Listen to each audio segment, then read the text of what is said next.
So Breece Hall, according to reports by the New York Jet beat reporters today, is going to be brought along slowly, which is not totally unexpected for a guy coming back from a torn ACL. But there's also a growing rumor that the Jets are interested in speaking with Dalvin Cook about possibly joining the team. This is the Fantasy Sports Boss. Another update video for you, so hit the subscribe button if you're new to the channel.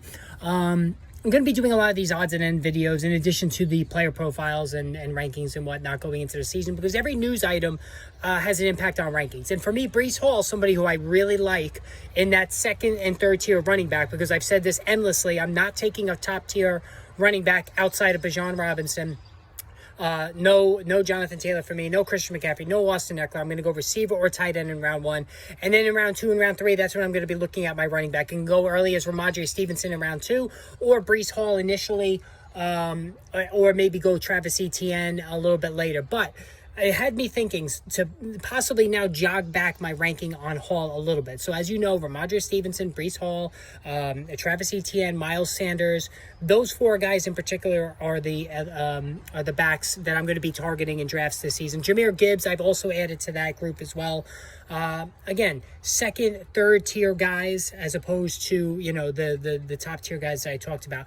So what I would say is, I do have Ramondre Stevenson firmly ahead of Breece Hall, and I'm probably right now at this very moment, if I were drafting today, I would take Travis Etienne over Breece Hall. Miles Sanders would be a toss-up. And I know Miles Sanders, it seems like I like him more than most people in the industry.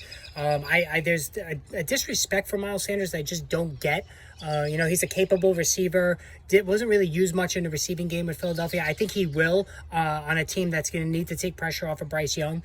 So I think Miles Sanders is severely underrated. So at least for now, I'm going to be watching to see what goes on with Breece Hall. If they do sign Dalvin Cook, then that's disastrous for Hall. That would automatically take Hall off of my list, because then it would be a straight share, timeshare 50-50 between the two of them, because Dalvin Cook is still productive, even though he's 28 years old. But again, just something to think about. I'm jogging Breece Hall now behind Travis Etienne and Ramondre Stevenson, and right there with Miles Sanders in my rankings. Jahmyr Gibbs is right there as well. So these are the backs that I'm going to continually try to update and move around. Rashad White is another back I like, but he's behind all those guys, and then we'll go from there. All right, hit the subscribe, hit that notification button, guys. We'll talk soon.